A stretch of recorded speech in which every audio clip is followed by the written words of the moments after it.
to go and find, oh my God, Moroni is on the top of the temples. You just found that out today? No, I found it out 41 years ago.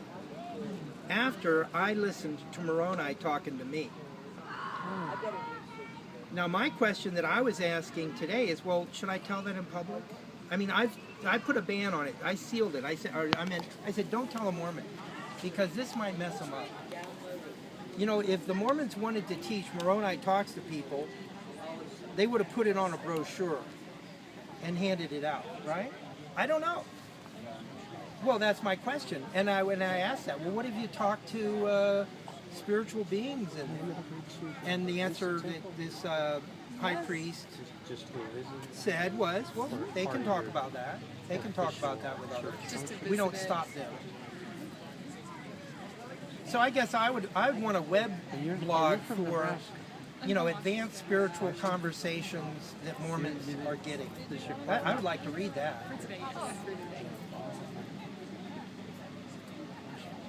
I don't have one, so I couldn't tell you. Recap what you were. I have no idea what you're talking about. Now this is my opportunity. I want to record this because I've never heard this before. Put it on YouTube. Okay, here's the deal. All right. I'm a spiritual seeker, and one thing is, I believe I've recovered experiences. I'm embarrassed to say what group it was in that helped me recover these memories of my soul or my consciousness coming from the future, Zenathia, in the future of Earth. And there's a new book by Brad Steiger and his wife about 100 topics, including this. There's people who believe they came from the future to study this time period, because this is the time period, 2012 specifically, where the planet Earth went switching from south of the galaxy plane to the north. We went through the disk of the galaxy. At that time, these energies of this color, this is the color of the energies that came in. That woman has her, yeah, there you go. These are the colors of the energy that came in, which moved the energy field of people and their consciousness, what they can handle instead of their spirit only, from their second energy body to their third energy body. Now, certain experiences that previously they couldn't have as a human, they're getting as a human. They're having this kind of spiritual enlightenment personally. So, in the future in Zenathia, they're going to go through that same process. And when they do, all of the thoughts and the customs and the behaviors and cultural items that were here today, like mining for gold or uranium, or who wins Miss America, or who's the best quarterback. Oh boy, I love that. Who's got a better building? Can you build cars better? Any of this stuff. They have to know what beings from what civilization and what star system brought it to the humans. Because humans are special. Humans are an embodiment. Humans are flesh. Humans are the flesh made conscious. Better than animals, we actually can have a spiritual consciousness and a physical consciousness. So the question was, what I was sent here to do is to find out. So everything, I check 20, 30 alien species. I find, did you do that? Did you make that fashion thing where they did this and it was so cool? Oh, did you make that machine that did better mining? Oh, did you make a better cathedral? I've gone to France. I've looked at the cathedrals. I study stained glass. I study everything I can find.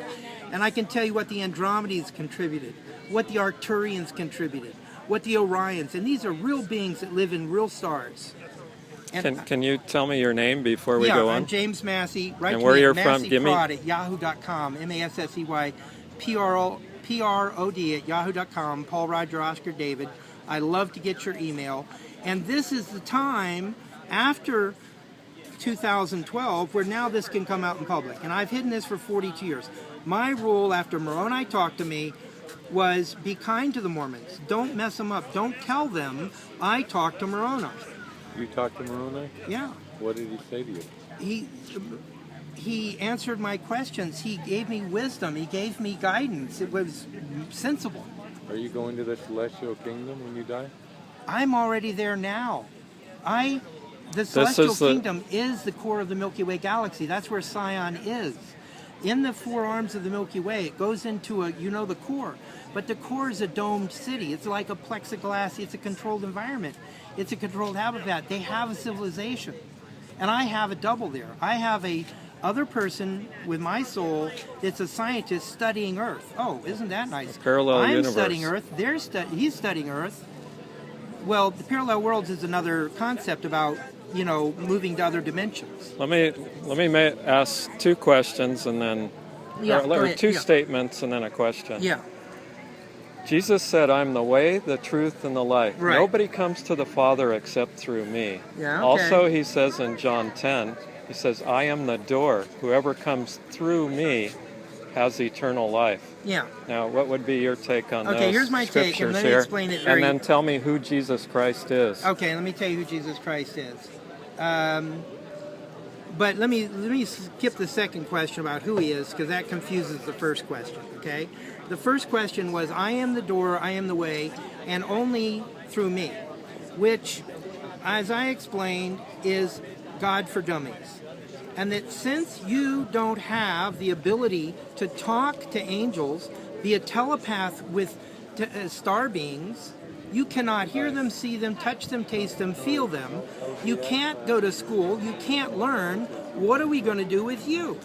Here's what we're going to do. We're going to give you God for dummies. We're going to tell you there's one God. There's only one spiritual being who created it all and lives there. There's not a zillion. There's not a trillion. There's not a billion. Well, guess what? There is a zillion. There is a billion. There is a trillion. There are zillions of spiritual beings that live without bodies. They're not humans. They live in the stars quite happily. They have civilizations. And some have different dimensions. In fact, Sanskrit, which it speaks on 10 levels. Sanskrit is a language that has 10 levels of reality. You look at the Buddhist paintings, you have 14 levels of reality. Those exist. But to help humans, we had to dumb it down. And so they dumbed it down to a simple God for Dummies concept. One God, one teacher, one way, come on. And so what I said was, well, even though it's not true, it works, it helps. And since it's helping people, let's not mess people up. Let's not confuse them. I mean, once they find, as they become telepaths, they can have conversations with lots of beings. And in fact, these rooms are excellent to develop your contact to God. These are perfect. A celestial room so you have your silence and your meditation. A instruction room so you have inspirational films so you can get in the right mind frame. These are excellent methods. And just so on the thing with Moroni, I got good guidance. I got good guidance, right? And that in fact is and these teachings, the agnostics taught them. Many people taught them, but they were suppressed for 2,000 years. Rudolf Steiner explains why. Because Rudolf Steiner says that the moment of change came when Christ on the crucifix had the sword of Longinus poking his side, and a drop of blood dropped and touched the earth. And that's when the Christ came into the earth. So the Christ God consciousness or experience or ability to be there came into the earth. And now we as humans, flesh bodies, who are flesh from dirt, you might say, now see God within us. We contact God within. We kind of make a projector inside, and we can have it. Are we all sinners before God? That whole sinners thing, I believe, is a contrivation. It's a contrived statement. Can we live life any way we like? Well, no. Can we do anything we want? Well, not Are there to a harm set others, of rules? not to harm others, not to destroy others, not to steal from others. Those are... Who made up these laws, and where are they? Well, that's a good where question. Where are they codified? Well, that's a good question, but that's also the question: who made the universe? Who made the stars? Who made the planets? Who made this one? Who made that one? So but I have to say, God didn't make all this? Listen, I had a transformational experience on September the 6th when I had my big toe cut off. I had to have it amputated. It was gangrene from stepping on a carpenter's nail. Reference Jesus the carpenter. A carpenter's nail had fallen, and I stepped on it and here's what happened. I had a creation experience where these Sikh doctors on the other side performed a surgery that took 3.5 hours to give me an etheric toe of light.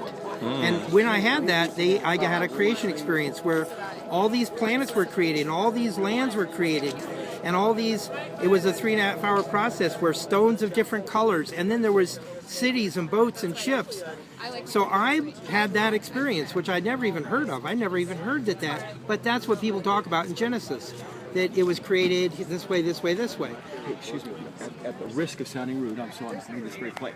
Let's maybe just come over here because people, when they walk out, Sure. that way they can kind of have that pathway. So let's just go.